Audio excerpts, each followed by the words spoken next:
Chapter 3 is about the process of recording album, which is it's dope that he just breaks it down so well. So again, like this book is really good for helping avoid stumbling blocks in your career, and this is a way to just make the process of making an album just that much easier. The creative process is always hard work, but something like this can really just make things easier for you. So let's get into it. Before you begin writing, think about who your ideal audience is, and you should create an avatar. Who do you think would listen to your music? Are there other artists who you're similar to? What kind of demographics do they have? And also what kind of psychographics do they have? And I mean, this is great for informing your decisions while you're making the music, but it's also great for when you start doing Facebook ads and stuff like that. Then you know where your audience is already, and you can just blast straight out to them. He suggests creating a document called Our Fans with a minimum of 20 descriptors, which, like I said, is your avatar. And understanding your prospective fans will help you shape your music and your brand and your merch and everything like that, and really just help streamline these kind of like tough creative decisions. There's the marketing side of things, but you have to get into a genuine creative headspace as well. And that's what this next little bit is about. He details how he goes on inspiration quests, which I think is really cool. Taking time daily to inspire yourself, going on hikes, watching movies, meditation, yoga. You can go to art galleries. Sometimes maybe you want to smoke one, partake in some other substances. You know, there's some that'll help you and some which will hinder you, in my opinion. A lot of people sit around and wait for inspiration, but that's not the way that I think things should be done. I think you should write on a schedule. Obviously, sometimes you'll get ideas here and there, but you know, your brain has a funny way of tricking you into thinking that you don't actually need to be doing it. It can make a lot of great sounding arguments and totally screw over your productivity. Eventually you just got to sit down and do the work. That's why in like literally my first vlog I talked about the war of art, because that's what that book is about. And if you have trouble sitting down and writing, read that book. And then he mentions the new studio, which is something that I'm a huge fan of. I mean, I think COVID has accelerated what was already going to happen, and that is people recording at home. So you can make incredible sounding records just by recording at home. There's some things that you need to go to a big studio for, but you generally don't have to, in my opinion. I might catch some hate from that from some people with nice big studios, but that's my opinion. Then we're gonna break down the production steps. Pre-production. This is really cool that he offers this advice. Work out as much as possible before you get into the studio. Rehearse the studio versions of your songs till you can play them with your eyes closed, or rap them with your eyes closed, whatever genre you're in. I mean, I've gone into the studio with lots of artists who are not prepared, and it's gonna cost you money if you're unprepared, because studio time ain't cheap.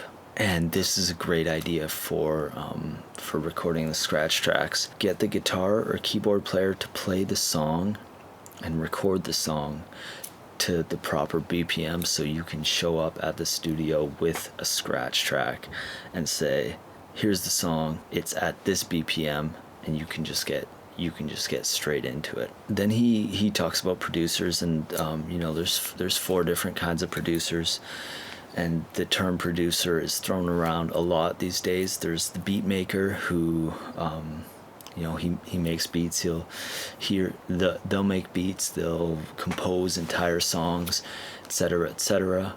There's the guru, sort of the Rick Rubin-esque character. And then there's the songwriter, cares less about the sound and more about just making the best songs possible. I've never really worked with a songwriter producer, actually.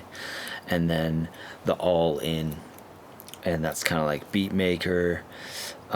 They'll do the tracking, mixing, mastering, beat making, They do everything, and those people are badasses. Let's be very clear about that.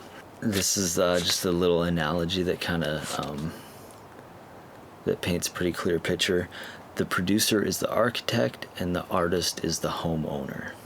He talks about the recording studio, and you know, as you can see, like, I've pretty humble home studio. I don't have any like crazy outboard gear or anything like that, really.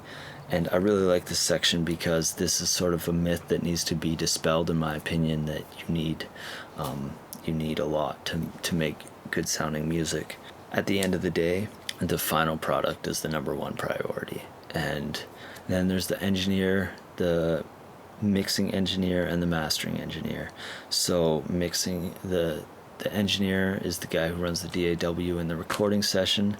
A good engineer will have everything set up when you arrive. Mixing engineers, as a mixing engineer myself, I like that he says this, almost more important than studio producer and engineer. A great engineer can really fix things up, even if they're not recorded great. A good engineer can really clean some stuff up. Mastering engineers can be expensive, but there's lots of people who can do it for an affordable price. And if I know some people, and I actually do some myself, but if you're looking for some people in some niches, I can point you in a direction of some affordable mastering engineers. Mastering programs, this like Lander and stuff like that. I've heard some stuff from Lander that I wasn't very impressed by. I wouldn't recommend it. I'm sure it's going to get better as the algorithms get better, but I think that there's a missing the human intelligence and the emotional intelligence. I think something is missing. Maybe one day it'll be as good as a good mastering engineer, but I don't think we're there yet. And then the final option is the home studio route, and it takes time and it takes money, but it's doable. It's what I've done, and it does take a lot of time. Like, this is what I say to people who, you know, if I give them a price for mixing and they're like, oh, that's too much money, I say, like, take your labor into consideration. If learning how to mix is something that you really want to do, I really suggest doing it. It's a great skill to have. It's really rewarding, and it can be a lot of fun, and you can make some great sounding music. If you value your time, and as well as like getting all the equipment and getting like a decent sounding room, I don't think it's actually generally cheaper to go the home studio route if you take into consideration the expense of time and building the studio. But if it's something that you really want to do, and maybe you want to earn some money on the side with it, then by all means go that route. That's it for chapter 3, and I hope that you're following along and enjoying it. I think that there's so much good information, and if there's any specific questions that you have, just shoot me a message, and I'm happy to get back to you. And if you're interested, I have a group going on Instagram, a group chat where I can slot you in if you want to be around a group of people who are like-minded and goal-oriented. Right. Take care.